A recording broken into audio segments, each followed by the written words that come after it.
গ্রীষ্ম বর্ষা বিনীতি ভরসা। হ্যাঁ, বিনীত শপিং সিটি। নমস্কার, আপনারা দেখছেন হুগলি আপডেট। আপনাদের সঙ্গে আমি উষা। আসছি খবরে। ভারতীয় জওয়ান রিষড়ার বাসিন্দা পুনম কুমার সাউ পাক সেনার হাতে বন্দী। আজ পরিবারের সঙ্গে দেখা করলেন বিএসএফ আধিকারিকরা।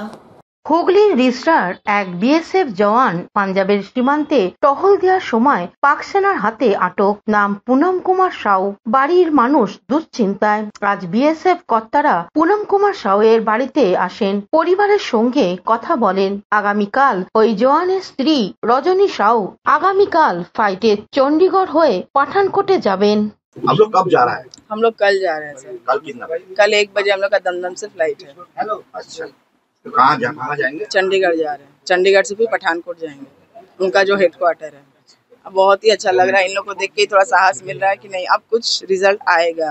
कोशिश जारी चल रहा है, सब पूरी देश लगी हुई है उनके लिए, ठीक है, ऐसा कोई बात नहीं है। तो अभी देखते हैं क्या होता है। सर लोग ने भी कहा पूरी कोशिश कर रहे हैं। হুগলি থেকে চন্দনা দত্তের রিপোর্ট, হুগলি আপডেট।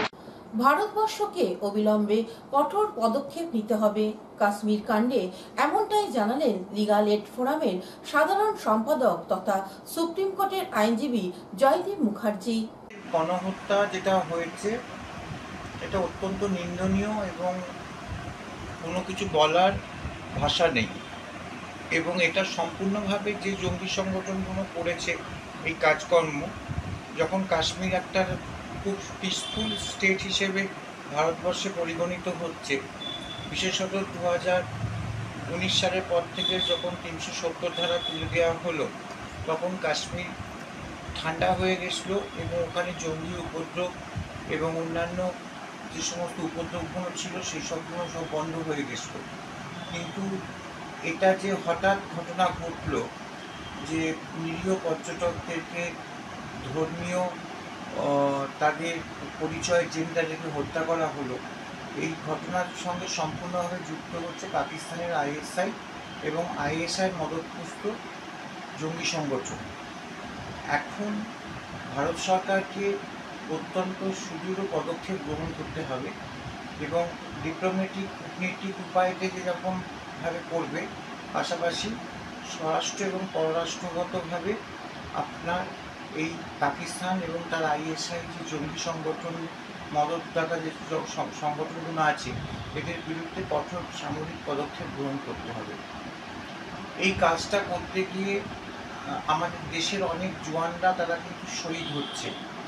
আপনারা দেখেছেন যে কিছুদিন আগে আমাদের বাঙালি একজন সেনাবাহিনীর জওয়ান ঝন্টু আলী শেখ, নদিয়ার বাড়ি, সেও দেশের জন্য শহীদ হয়েছে। এবং এরকম আত্মত্যাগ বহু জওয়ানরা করছেন, তারা দেশের বিভিন্ন প্রান্তে থাকেন, তারা ভারত মাতার সন্তান। এখন আমাদেরকে যে 26 জন নিরীহ পর্যটককে খুন করা হলো তার বিরুদ্ধে বদলা নেওয়ার জন্য, তার বিরুদ্ধে উপযুক্ত জবাব দেওয়ার জন্য ভারত সরকারকে কঠোর পদক্ষেপ গ্রহণ করতে হবে পাকিস্তানের বিরুদ্ধে। এবং এই পদক্ষেপ গ্রহণ করে বিশেষত যারা 26 জন পর্যটক বা কাশ্মীরের যারা যে সমস্ত নিরীহ মানুষ যারা খুন হয়েছেন জঙ্গিদের হাতে, তাদের আত্মার শান্তি কামনা করে। যাদের আটকে রাখা হয়েছে এখনো পর্যন্ত আমাদের রিষড়ার, হুগলির রিষড়ার একজন বিএসএফ জওয়ান পর্ণব, তাকে আটকে রাখা হয়েছে। ফ্ল্যাগ মিটিং হয়েছে, দুদেশের প্যারামিলিটারি ফোর্স, আমাদের বিএসএফ আর পাকিস্তানের যে সামরিক যে বাহিনী আছে তাদের মধ্যে ফ্ল্যাগ মিটিং হয়েছে, বর্ডার সিকিউরিটি ফোর্স যে আছে, কিন্তু সেটা ব্যর্থ হয়েছে। এখন পাকিস্তান বলছে যে তারা ওই জওয়ানকে ছাড়তে পারে যদি তাদের ওপর মহলে সবুজ সংকেত আসে, এটা আমি জানতে পেরেছি। তো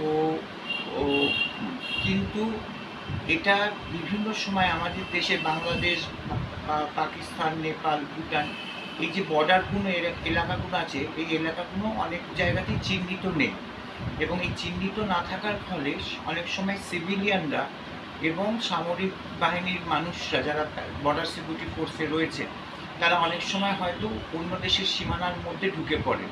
এটা কিন্তু ইচ্ছাকৃতভাবে করেন না, এটা অনিচ্ছাকৃতভাবে তারা কিন্তু অনেক জায়গায় ডিমার্কেশনটা নেই, সেই জন্য তারা ঢুকে পড়ে এবং তখনই এদেরকে আটক করে রাখা হয়। এবং একটা পাকিস্তান যেটা করছে সেটা হচ্ছে ব্ল্যাকমেলিং টেন্ডেন্সি স্টার্ট করেছে। এই ব্ল্যাকমেলিং টেন্ডেন্সি বন্ধ করা দরকার এবং আমি আশা করব যে ফ্ল্যাগ মিটিং হয়ে দু দেশের মধ্যে হয়ে যে বিএসএফ জওয়ান তাকে ছেড়ে দেওয়া হবে, যেমন অভিনন্দনকে ছেড়ে দেওয়া হচ্ছে। গতকাল সন্ধ্যায় প্রবল বৃষ্টিতে হুগলির তারকেশ্বরে ভেঙে পড়ল বিদ্যুতের খুঁটি, ঝরে পড়ল আম। হুগলির বিস্তীর্ণ এলাকা জুড়ে শনিবার সন্ধ্যায় ঝড় ও বৃষ্টি হয়ে গেল। তারকেশ্বর স্টেশনের পাশে গতকালের ঝড়ে ভেঙে পড়েছে বড় গাছ। রাস্তায় যান চলাচল ও নিত্যযাত্রীরা হেঁটে যেতে পারছেন না। গাছের ডাল কাটার পর তবেই রাস্তা পরিষ্কার হয় এবং পথচারীরা যাতায়াত করছে। তারই সঙ্গে তারকেশ্বরের আশেপাশে বাড়ি অনেকেরই গাছের সব আম ঝরে পড়েছে। তারই চিত্র দেখুন আমাদের হুগলি আপডেটের ক্যামেরায়। তারকেশ্বর থেকে আশিস কুমার ঘোষের রিপোর্ট, হুগলি আপডেট। নেশা করে নাবালিকাকে শ্লীলতাহানি করার অভিযোগে এক যুবককে মারধর করল চুঁচুড়া তালডাঙ্গার মানুষ। যুবকটিকে আটক করল পুলিশ। চুঁচুড়া তালডাঙ্গা দত্ত কলোনিতে এক নাবালিকাকে যৌন নির্যাতনের অভিযুক্ত যুবককে বেঁধে মার। আজ সকালে 10:30 নাগাদ 7 বছরের এক নাবালিকাকে খারাপ উদ্দেশ্যে ঝোপের মধ্যে নিয়ে যায় অভিযুক্ত যুবক। সেখানে যৌন নির্যাতন করে।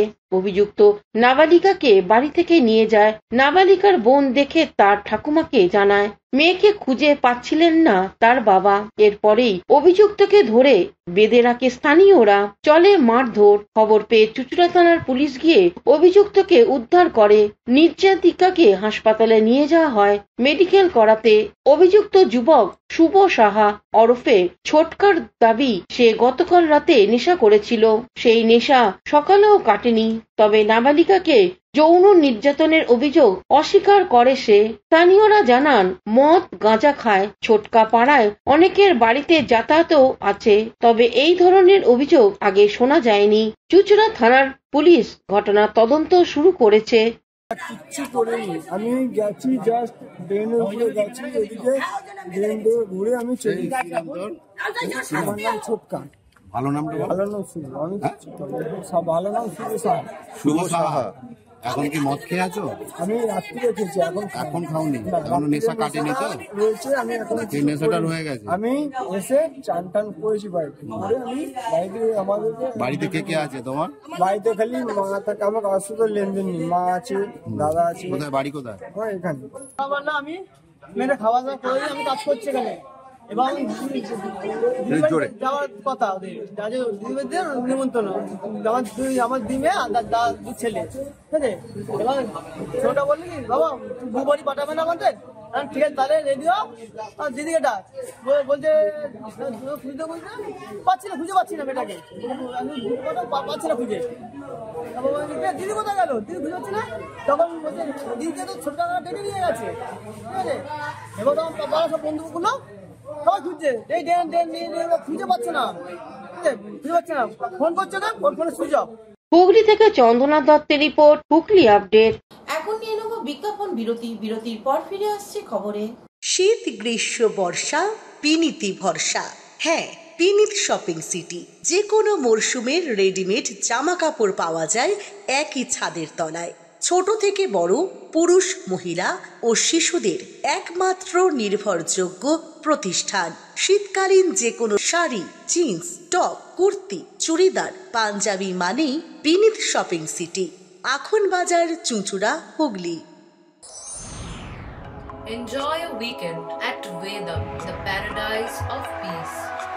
A home away from home.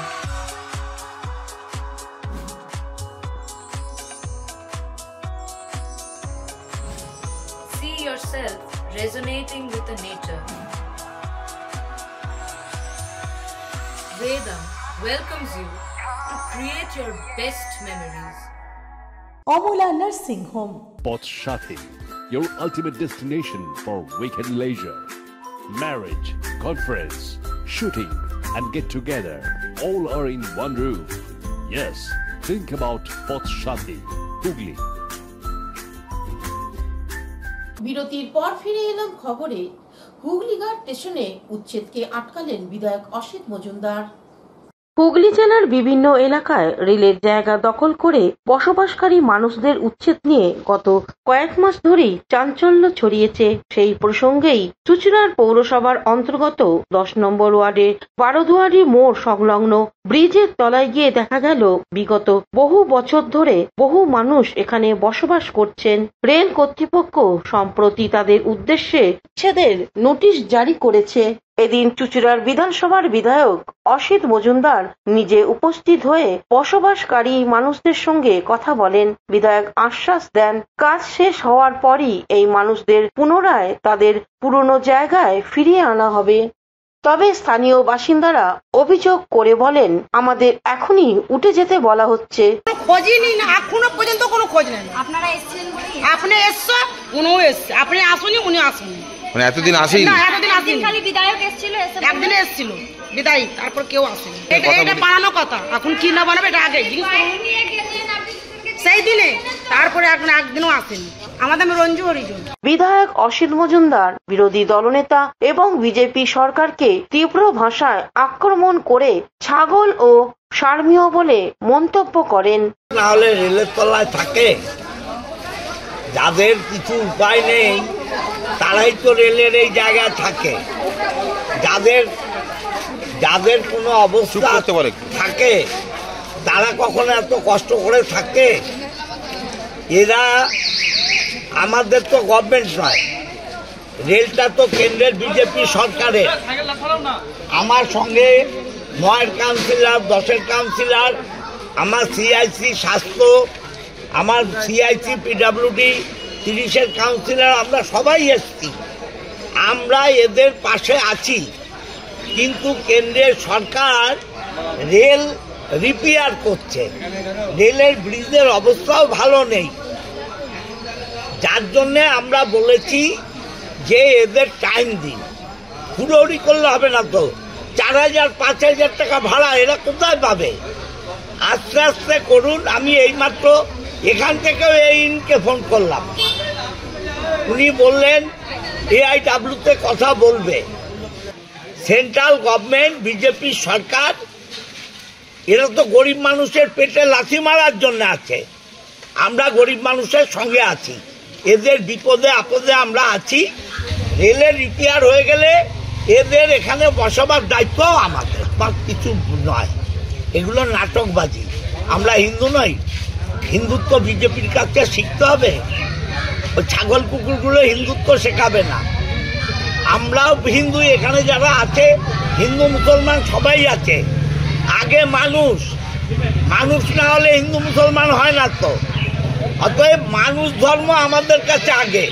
Hooghly থেকে চন্দনা দত্তের রিপোর্ট, হুগলি আপডেট। গ্রীষ্মকালীন রক্ত সংকট মেটাতে এলো HETC। তীব্র তাবদাহের রক্ত সংকট মেটাতে তৎপর হলেন হুগলির HETC কলেজের ব্যবস্থাপনা ও হুগলি হেলথ হোমের সহযোগিতায় অনুষ্ঠিত হল রক্তদান উৎসব। কলেজ ছাত্রী সুপ্রিয়া ঘোষ জানান,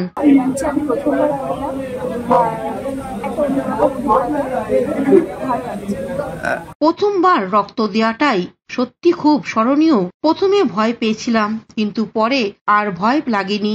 আমার মতন যারা এখনো পর্যন্ত রক্ত দাওনি, অবশ্যই রক্তদান করা উচিত। HETC কলেজের অধ্যক্ষ জানান, আমরা প্রতি বছর এই গ্রীষ্মের সময় আপনারা জানেন যে সবচেয়ে বেশি রক্ত সংকট দেখা যায়। আর রক্ত তো কৃত্রিম ভাবে তৈরি হয় না, রক্ত দেওয়ার মধ্যে তৈরি হয়, দেওয়া যায়। আমরা প্রতি বছর এই অনুষ্ঠানটা করি। কলেজের ছাত্রছাত্রীরাই এগিয়ে আসি, ছাত্রছাত্রী, শিক্ষক, অশিক্ষক, কর্মচারী সবাই মিলে। এটা আমরা এই গরমকালটাকেই বেছে নিয়েছি, কারণ এই সময় রক্তের চাহিদা থাকে।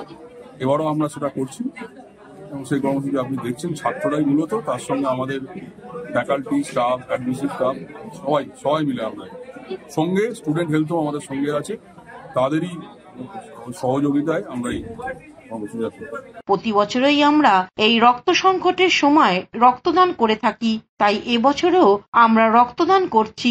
কলেজের ছাত্রছাত্রী ও শিক্ষক শিক্ষিকারা যৌথভাবে মিলে এই ছাত্রছাত্রীদের এই মহৎ উদ্যোগে সামিল করতে পেরে ভালো লাগছে। নর্থ হুগলি আঞ্চলিক কেন্দ্রের সম্পাদক সুদীপ বাবু জানান, স্টুডেন্ট সেন্টার নর্থ হুগলি আঞ্চলিক কেন্দ্র আর সহযোগিতায় যে এই কর্মসূচিটা হচ্ছে, এটা একই সঙ্গে মহৎ এবং একই সঙ্গে গৌরবের। কারণ ওই যে আগেই বলেছে যে এই গরমের সময় রক্তদান এটা একটা ব্যতিক্রমী। সারা বছর আমরা দেখি, বিশেষ করে শীতকালে অনেক ক্লাব, গণসংগঠন এই রক্তদান শিবির করে থাকে। প্রতি বছরই এই ইঞ্জিনিয়ারিং কলেজের ছাত্রছাত্রীরা রক্তদান করেন। এটা খুবই বড় উদ্যোগ। শীতকালে বিভিন্ন স্কুল কলেজ ক্লাবগুলি রক্তদান করে থাকেন, তাই রক্ত সংকট দেখা যায় না, কিন্তু গরমকালে রক্ত সংকট দেখা যায়। তাই ধন্যবাদ জানাবো হুগলি ইনস্টিটিউট অফ টেকনোলজি কলেজকে, যারা প্রতি বছরেই এই রক্ত সংকটের সময় রক্তদান করে মানুষদের মূল্যবান জীবন বাঁচাচ্ছেন। হুগলির HETC ছাত্রছাত্রী ও শিক্ষক শিক্ষিকা মিলে শতাধিক রক্তদাতা রক্ত দিলেন। হুগলি থেকে পানুপালের সঙ্গে চন্দ্রনাথ দত্তের রিপোর্ট, হুগলি আপডেট। সামাজিক কাজে এগিয়ে এলো চুচুড়া 55 তলা দুর্গাপুজো কমিটি। এদিন বিনা ব্যয়ে চক্ষু পরীক্ষা শিবির হয়ে গেল। শুধুমাত্র দুর্গাপূজা নয়, সারা বছর বিভিন্ন সামাজিক কাজে এগিয়ে চুচুড়া 55 তলা সার্বজনীন দুর্গাপূজা কমিটি। এদিন ছিল বিনামূল্যে চক্ষু পরীক্ষা ও ছানি পরীক্ষা শিবির। বহু মানুষ নিজের অমূল্য চোখটি পরীক্ষা করান। শিবিরে উৎসাহ দিতে উপস্থিত ছিলেন বিধায়ক অসিত মজুমদার সহ অন্যান্য বিশিষ্টরা। এবারে কর্মসূচি প্রসঙ্গে কমিটির পক্ষ থেকে জ্যোতিপ্রসাদ মল্লিক কি জানাচ্ছেন শুনবো। এটা আমরা 31 থেকে 32 বছরে করবো। আমাদের পুজোটাই শুধু একটা প্রোগ্রাম না, অনুষ্ঠান না। পুজো ছাড়া আমরা শুধু সামাজিক সামাজিক কাজকর্ম করে থাকি। তার অন্যতম হচ্ছে আমাদের এই বিনা ব্যয় চক্ষুদান চক্ষু অপারেশন শিবির। তার এই প্রোগ্রাম আজকে গতবার আমরা করেছি। এবছরও আমরা প্রায় শেষ মুখে এখন প্রায় 70 জনের মতো লোককে আমরা কন্ট্রিবিউশন দিতে পেরেছি। জানি না আরও কতটুকু আসবে। হুগলি থেকে স্বর্ণালী দত্ত প্যাটেলের সঙ্গে উষা দত্তের রিপোর্ট, হুগলি আপডেট। এখনকার মতন খবর এই পর্যন্তই। প্রতিদিন দেখুন হুগলি আপডেট। নমস্কার।